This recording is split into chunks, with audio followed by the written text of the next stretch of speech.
Hello everyone, peace of Christ to all. This video is just to answer someone. He sent me this video saying, can you refute them? For sure we can refute any Muslim claims, especially those who speak about miracles in the Quran, because they are nothing but a scam. However, if you want more details of refutation of everything they have almost, you can get my book, which is called Qur'an And Science in Depth, in Amazon, and this is a Kindle version, which is not even expensive. You do not need a Kindle tablet to be able to read it. All what you need is just to download Kindle software, which is for free. And then you can read the book in your computer. However, if you are interested to have the book as a paperback, simply just search for Qur'an and Science in Depth in Amazon, and you will find the paperback one. This is the one. This is here we go. This is the paperback, and this is my other book actually, The Deception of Allah, volume number 1. However, those both, they complete each other. So if you want really to have a good, like let us say, a treasure of information, I advise you to read both of them, because both, they complete each other. Actually, the book, it was supposed to be one book, but because it became so huge, so I have to divide it to two. Otherwise, the plan it was not to make 2 books, it was to be one, which will give you everything you want. However, you can order the paperback, or you can get the Kindle. The good thing about getting those books is simply because they give you a very clear understanding with the proofs and reference about how to refute Muslims first, and number 2, to understand how Muslims, they try to lie to you. If you click at the book, you will see the index, and then you will know what I'm talking about. In the beginning, I am finishing the topics which exist in volume number 1, and then we go to science, and you see, as you see here, I'm explaining and refuting, and actually it's not only refuting, I am destroying and showing that what Muslims claim to be a science is nothing but a scam, and it's an error in the Quran. Not only it's false, you know. So I advise you to get the book. It's full of information. I am a person who don't give opinion, but I give proofs. Like, I don't make speeches. And this is what I will do today in this video regarding the claim the Muslims, they have in the video we saw or sent by this friend to talk about. So let us go there and see this video. So this video simply claim that the Quran speak about the lowest point of the earth. So how the Quran knows such a thing? That will be something astonishing. So let us see what this video is saying, and then we will talk about it.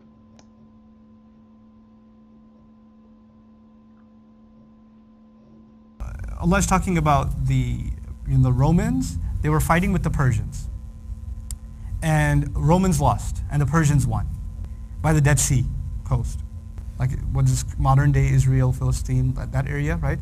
So they defeated the Romans. The Romans lost, and the Persians won by the coast, okay, by the Dead Sea coast. And the Quran says Rome was dominated in the lowest earth, like literally says the lowest earth, which is strange language. It doesn't say lower earth, because it's like lower elevation. It's kind of like a dip in the ground, the valley, you could almost say. But it didn't say low earth. It said the lowest of the entire earth, lowest earth. And I was, just looking up the geology of it, because I'm not a geologist. The lowest point on the earth is that coast, geologically speaking. Huh? That's, yeah. That literally the coast.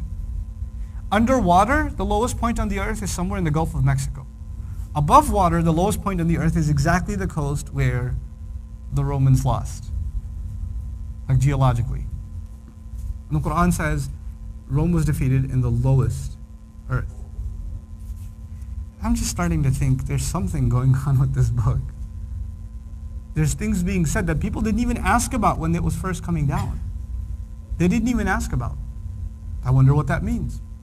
And now we know.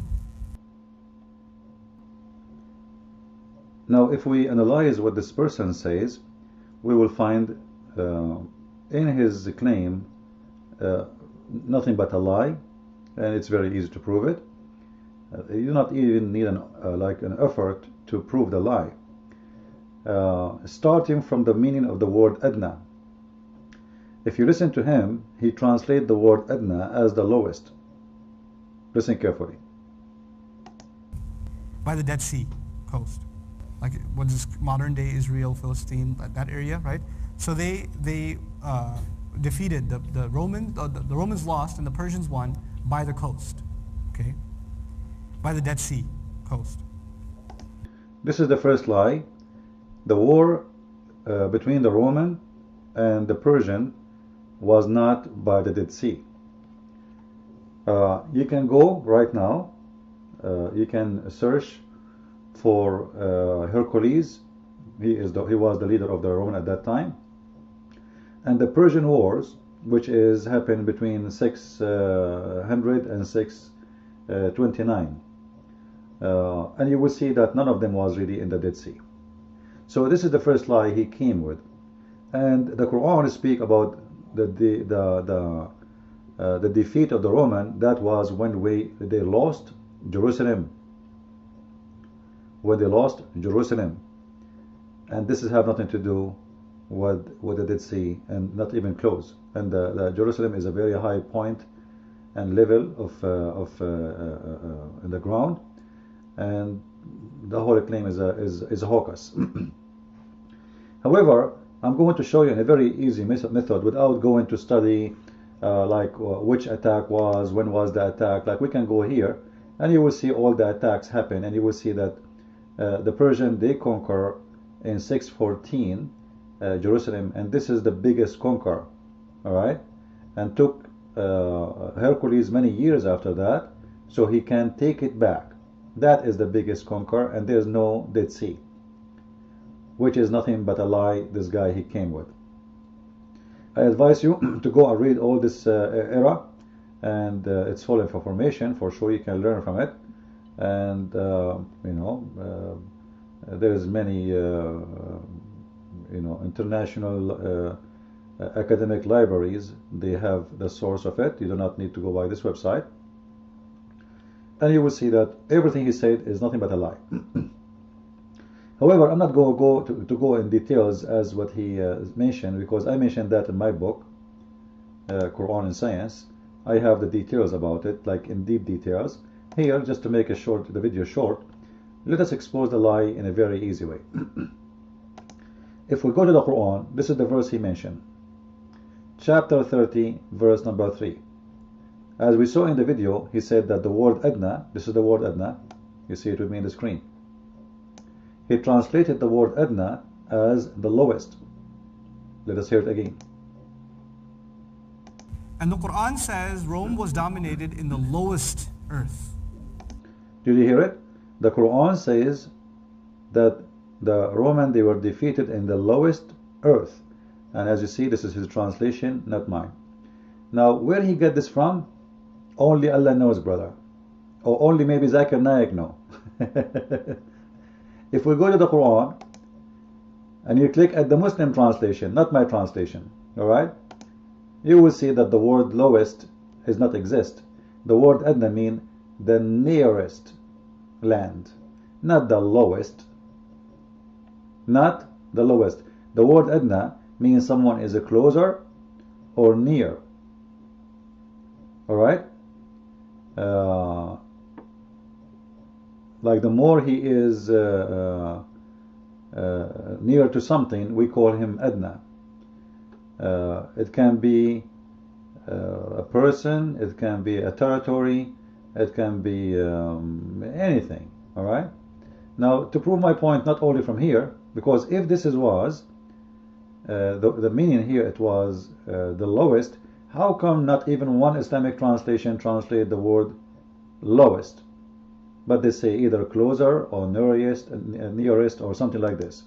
You can go and check all the translation, starting from Yusuf Ali. Close by. You see what the word adna mean? Close by, nearest. All right. So all the translation, they are coming with the same translation. So why this Abdul? He have a unique translation. Simply, in order to fabricate a miracle, we have to scam you. We have to lie to you. And that is exactly Islamic method of deception. This is why I called my first book, The Deception of Allah. And I advise you to read it because I exposed them big deal.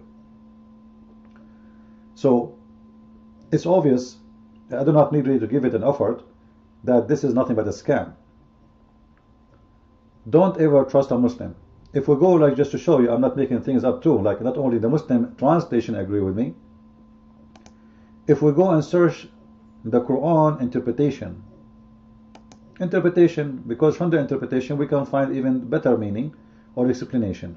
Here the interpretation made by Jalalain, one of the biggest scholars of Islam. The word adna, this is the word adna, is translated, or in the interpretation is coming as the nearer. You see it? The nearer part of the land. So how for this His Majesty, this guy, this Abdul, this scammer, alright, how it became lowest, only Allah knows. Alright? So simply, this is nothing but a fabrication. They know that you do not know Arabic. So they say to themselves, first, the Muslims, they will never question a Muslim lying about Islam as long he is, let us say, promoting Islam. So this guy, he know that even if he lie, none of the Muslims really will stand up against him and say to him, shut up, you are a liar, you are funny, you are stupid. Because simply, he is promoting Islam. As long as you are promoting Islam, that is okay in Islam. Lying is okay in Islam, and we showed you many videos before speaking about it. So, the word adna, as you see here, have nothing to do with what he's saying.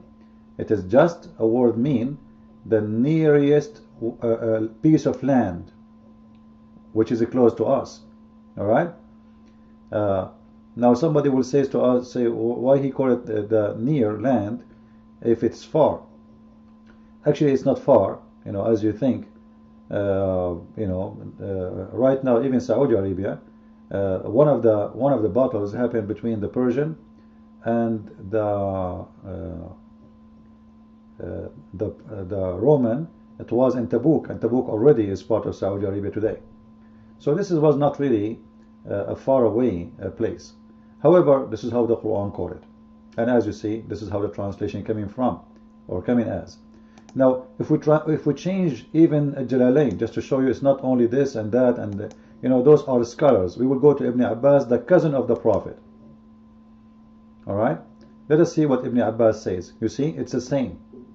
Ibn Abbas is not someone anyone can say he is stupid. He is the only one named by Muhammad, prayed by Muhammad to be a scholar, the only one in the Islamic history. What Ibn Abbas is saying? This is the nearest land. So the word adna have nothing to do with his translation. It's nothing but a fabrication, and Muslims and Islam is nothing but a scam. Now in here, if you read my book, you will see how many mistakes I found in this verse regarding the date, the defeat, the winning. First of all, the verse itself is very funny. Why? The Roman and the Persian, they have hundreds and thousands of war together. Like, can be small battles or can be big ones. But is it a secret to know that today you lose, tomorrow you win, tomorrow you win, tomorrow you might lose? It's a war. So what a big deal when you say today they are defeated, tomorrow they will win. Nothing. There's nothing there. However, the mistake in there is in the verse after, where he says في بضع سنين. في بضع سنين. If you go to verse, the next verse after this verse, it says في بضع سنين, as we said. بضع سنين in Arabic, it has to do, or have to do, with the years between 3 to 9, like 2, 3, 9, and as a maximum, which means it can't be 10. So if this is a prophecy, the prophecy is wrong. Why? Because when he used the word bada, that make it maximum of 9 years. 3, 4, 5, 6, 7, 8, 9, that's it, maximum. If it's 10, it's false. If we go and read the history, we will see the following. That they lost Jerusalem in the year 614.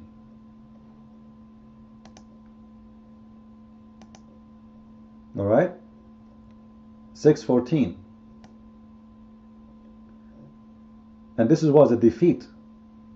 They were defeated. Alright? So the Roman, they are like, that's it.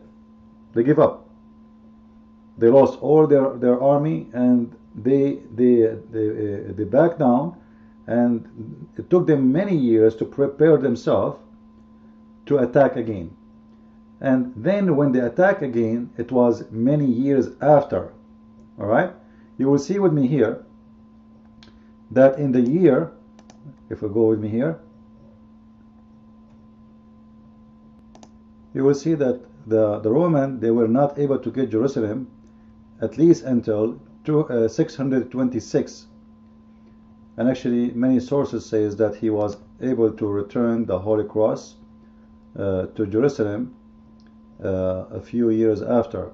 So, but the major defeat can be considered as at least 626 or 627. And when Muhammad made this false prophecy, he said, the Roman, they were defeated, but they will defeat in a few years, as we read, which mean in less than 9 years. So as long they were defeated in 614, as we see here, this is when they were able to take Jerusalem, and he was not able to come at least to 626 or 627 and gain Jerusalem back. That will make it between 12 to 13 years period, which make it a false prophecy, because as we said, the word bada, the word bada mean a few years between 3 to 9 only. 3 to 9 only. It can't be 10, it can't be 11, it can't be 12, etc. So again, this is a very clear false prophecy Muhammad he came with. So don't listen to Muslims' lies. Always use your brain, and don't ever trust a Muslim. It doesn't matter what he's saying. Even if he's saying to you he's wrong, there is something fishy behind him saying he is wrong. He will not say, a Muslim, he will not admit that he is wrong. A Muslim, he will not be honest, because we showed you many times in the Quran that Muslims are allowed even to take false oath. And this is one of the verses, chapter 2, verse 2 to 5. You can click at any translation. You will see that Allah will not take Muslims accountable for making false, untruthful oath. Allah judge Muslims by their heart, not by what they say.